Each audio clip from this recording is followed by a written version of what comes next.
नमस्कार साथियों। पिछले 10 दिन से हम ये प्रयास कर रहे हैं कि बिजली की क्या व्यवस्था है और बिजली को आप किस तरीके से एक क्वालिटी बिजली ले सकते हैं, टाइम बाउंड ले सकते हैं, समय पे ले सकते हैं।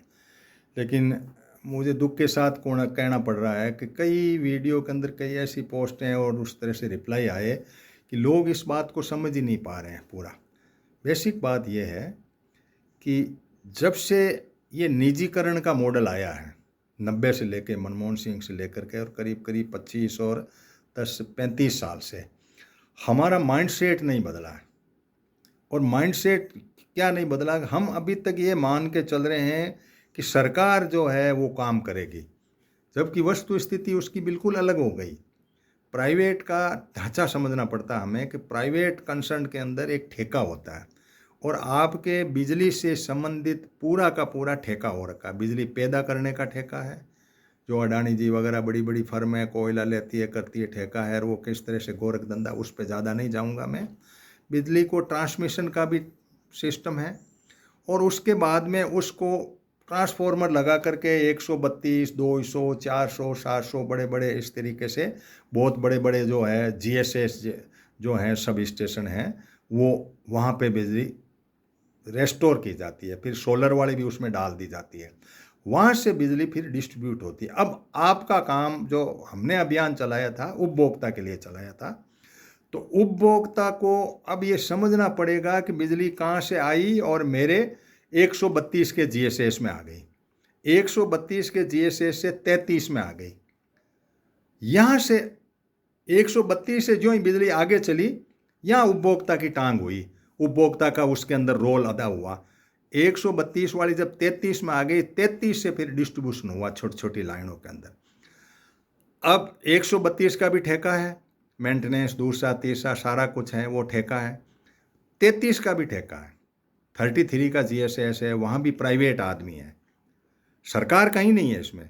सरकार सिर्फ मॉनिटरिंग के लिए है, जैसे आपका सेबी है बैंक, और इनके लिए लगा रखा है, ट्राई लगा रखा है, टेलीफोन वगैरह इनके लिए लगा रखा है, आरईआरसी जो है ऐसे, यानी एक मॉनिटरिंग बॉडी सरकार के कुछ लोग होते हैं, उनको मॉनिटरिंग करते हैं। और 33 का ठेका है, वहाँ पे हमने आपको बताया कि वहाँ पे प्रतिदिन 3 शिफ्टों के अंदर डेली के 4 आदमी होने ज़रूरी है। 4 के हिसाब से अब आप देख लो कितने जीएसएस है, कितने आदमी लगने चाहिए। कहीं 2 से चल रहा है, कहीं 1 से चल रहा है। एक व्यवस्था ये बिगड़ी हुई है, उनको पूरे पैसे नहीं मिल रहे हैं, उनका पीएफ नहीं कट रहा है, इस तरीके से उनके नाम किसी के चल रहे हैं, काम कोई कर रहा है, रिटायर पर्सन भी वहाँ आकर के काम कर रहे हैं किसी और नाम से। इसका मॉनिटरिंग सिस्टम जो है इंजीनियर्स के पास में है, वो इंजीनियर प्रॉपर नहीं करते। जैसे एएन के पास में पूरा है और अकाउंटेंट के पास में पूरा सिस्टम है, कौन व्यक्ति लगा, उसके आइडेंटिटी कार्ड है कि नहीं है, कैसे चला रहा कर रहा। तो ये एक तो हमने आपको बताया कि 33 का जीएसएस यहाँ है।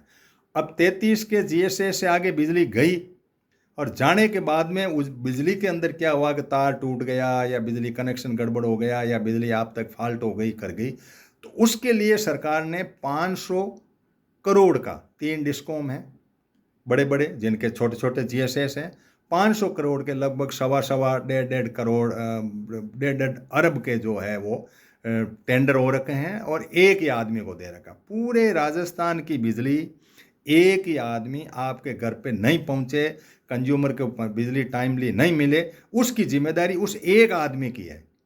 सरकार ने तो ठेका दे दिया। अब ठेकेदार को हम जानते नहीं, तो झगड़ा यहाँ पड़ा कि भाई ठेकेदार को हम कैसे जानें। ठेकेदार का एक सिस्टम है, उसमें एग्रीमेंट पढ़ना पड़ता है कि एग्रीमेंट में क्या क्या लिखा हुआ, ठेकेदार की ड्यूटी क्या है कि वो एक तो सेंट्रलाइज कॉल सेंटर बनाएगा, सर्कल लेवल पे बनाएगा, टॉप लेवल पे बनाएगा, फिर सर्कल पे बनाएगा, डिवीज़न पे बनाएगा, सब डिवीज़न पे बनाएगा।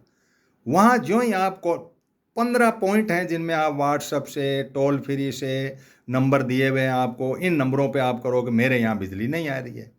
आप उन नंबरों को पता करो, उसमें बिल्कुल जो एग्रीमेंट हो रखा है उसमें बाकायदा लिख रखा है कि हम टोल फ्री नंबर देंगे। वो नंबरों को पता करो, इंजीनियर्स के पास जाकर के साहब हम यदि शिकायत करें तो कहाँ करें, तो वो चीज़ आपको पता होनी ज़रूरी है कि 15 बिंदु हैं। 15 पॉइंट हैं आपका, वेबसाइट से करो, लैपटॉप लेके करो, फ़ोन से करो, लैंडलाइन से करो, लेकिन लोगों को पता ही नहीं टोल फ्री नंबर क्या है। जबकि होना ये चाहिए, सब जगह प्रचार होना चाहिए था। वहाँ पे बिजली की हम शिकायत दर्ज करते ही उनका जो कॉल सेंटर है वो 60 सेकंड में आपकी बात को सुनेगा, नहीं सुनेगा तो पेनल्टी लगेगी। टेलीफोन नहीं उठाएगा तो टेलीफोन की उसकी पेनल्टी लगेगी। हम इन बातों को नहीं, वो उसके ठेके के अंदर है।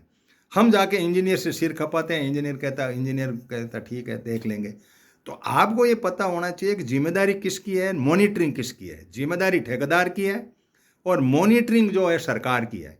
सरकार मॉनिटरिंग क्यों कर रही है, लूज क्यों कर रही है, आप जानते नहीं हो। मॉनिटरिंग करने वाले आदमी को दबाएं कि सरकार वालों को दबाएं। सवाल ये बनता है कि हम किससे लड़ें। तो आपको पहले तो ये है कि शिकायत नहीं पहुंची तो वो गोलमाल हो गई बात आपकी। शिकायत पहुंचने के बाद में आपके पास प्रूफ हो गया कि मैंने शिकायत की थी और 4 घंटे के अंदर मेरा काम ठीक नहीं हुआ, मेरी बिजली नहीं जोड़ी गई, तब आप हकदार होंगे। यानी एप्लीकेशन लगाओगे कोर्ट में तभी तो जज सुनेगा। जज ही हैं इंजीनियर और आप एप्लीकेशन लगा नहीं रहे।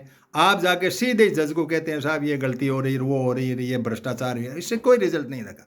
आप सबसे पहले टोल फ्री के जो भी नंबर हैं उन पे आप कंप्लेंट रजिस्टर्ड करवाइए, रजिस्टर्ड नंबर लीजिए, आप अपनी जेब में लाइए और फिर आपके पास में एक एसएमएस आएगा, उस एसएमएस के नंबर लीजिए। एसएमएस के बाद में रेक्टिफाई नहीं हो रही है तो आपकी टीम नहीं पहुंचती है, जो एफआरटी की टीम लगा रखी है इन्होंने हर सब डिवीज़न पर 1 या 2 पिकअप लगा रखी है, उस पर 4 आदमी और एक ड्राइवर लगा रखे हैं, उनके लिए वर्दी है, उनके लिए ये ज्ञान में होनी ज़रूरी है। अब एफआरटी की टीम आई नहीं, क्यों नहीं आई कि आपने कंप्लेंट रजिस्टर्ड नहीं करवाई। कोर्ट के अंदर रजिस्ट्रेशन नहीं होता, फैसला नहीं होता। अब सारे के सारे लोग उस ठेकेदार के जो पोर्टल खोल रखा है उसका पता करके उसमें रजिस्टर, ठेकेदार भी आनंद लेता है कि रजिस्टर मैं क्या करूं साहब, शिकायत ही नहीं आई। तो आपको सबसे पहले तो शिकायत दर्ज कराने का कंसेप्ट सोचना पड़ेगा कि शिकायत दर्ज कैसे होती है।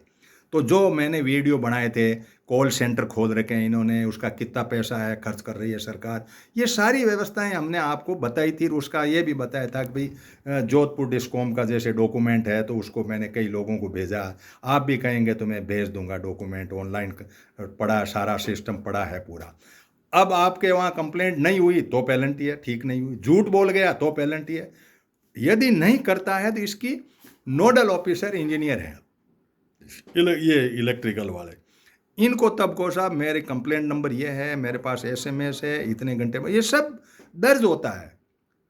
500 करोड़ रुपए, 5 अरब रुपए आपको इस बात के लिए है कि 60 सेकंड में आपका सुनवाई होगी, आपके पास एसएमएस आएगा, उसके बाद में आप उसके 4 घंटे के अंदर अंदर गांव में बिजली ठीक होगी, 1.5 घंटे के अंदर अंदर शहर में बिजली ठीक होगी। ये सारी व्यवस्थाएं तब शुरू होती है कि आपकी कंप्लेंट दर्ज हो। एक भी व्यक्ति को कंप्लेंट दर्ज नहीं, उल्टे मेरे को वीडियो कर रहे हैं, फ़ोन कर रहे हैं, 4-5 दिन से तंग कर रहे हैं कि साहब बिजली नहीं आई। अरे मैं कोई बिजली देने वाला थोड़ा ही हूँ, मैं तो ज्ञान बांटने वाला हूँ। डॉक्यूमेंट पढ़ा रहा, आपको ज्ञान दे दिया, अब उस डॉक्यूमेंट को आप भी पढ़ो। आप कह दो कि डॉक्यूमेंट लाओ साहब तो आप भी पता करो, मैंने पता किया कि राजस्थान सरकार जब इतना आपके लिए लिए दिए खड़ी है, इतने रुपए खर्च कर रही है, आपको बिजली क्वालिटी की मिले और समय पे मिले। 1 मिनट भी बिजली खत्म नहीं होती है तो उसकी सारी रिकॉर्डिंग है, पेनल्टी है उनके, आपको किन कारणों से नहीं हुई, उसकी पेनल्टी का जगदार कौन है। इसकी मॉनिटरिंग नोडल ऑफिसर करता है, वो इलेक्ट्रिसिटी का इंजीनियर होता है, या तो सब डिवीज़न का एईएन होता है, कई जगह टेंडर हो रखे हैं, कई जगह डिवीज़न का एग्जीक्यूटिव इंजीनियर होता है, और सर्कल लेवल पे इन्होंने एक कॉल सेंटर खोल रखे हैं जिसकी भी मॉनिटरिंग अलग से होती है। 2 एग्जीक्यूटिव इंजीनियर उसकी मॉनिटरिंग करते हैं। हमारी कंप्लेंट दर्ज नहीं होना हमारी गलती है। तो आज का वीडियो मैं इसलिए बना रहा हूँ कि मैंने जितने वीडियो बनाए, कानून बताए, आप कंप्लेंट दर्ज कराओ। जब तक आप कंप्लेंट दर्ज नहीं कराओगे कोई इनका मकसद नहीं है। कंप्लेंट दर्ज होगी तो ठेकेदार बन जाएगा, ठेकेदार बनने के साथ इंजीनियर भी बन जाएगा और सारा ऑनलाइन सिस्टम है। इस बात को आप समझो, इसलिए हमने कहा जागो ग्राहक जागो।